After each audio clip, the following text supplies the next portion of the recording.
Grisala, ano ang iyong pakay bagong hara ng Encantadia? May nais ka bang muling malaman mula sa akin?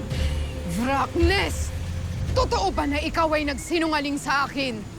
Na bukod sa akin ay may iba pang makapangyarihang nilalang na nabubuhay sa Encantadia?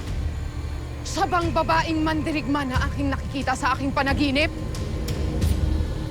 Sambitin mo ang katotohanan kung ayaw mong parusahan kita 10 ng lahat ng nabubuhay sa Encantadia. Maawa ka, hara ng Encantadia. Ang kaparusahan ay hindi naaayon. Kung gayon, ay sagutin mo ang aking katanungan. Sino ang makapangyarihang nilalang? Sa mundo ng Encantadia, walang lalabis sa iyong kapangyarihan. Yan ang katiyakan. Sino ba sa inyo ng mukha ang nagsisinungaling sa akin? Kasinungalingan ng iyong winiwika.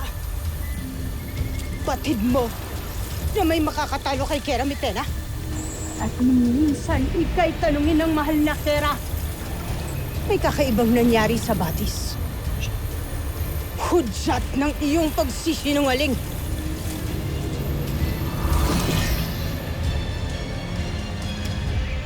Tila ikaw ay natahimik, mukha.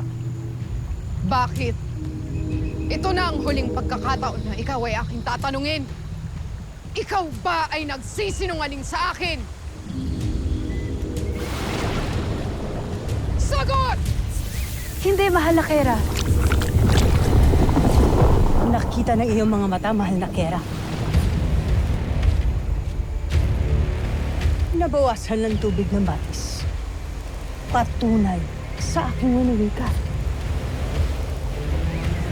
na nagsisinungaling ang mukha!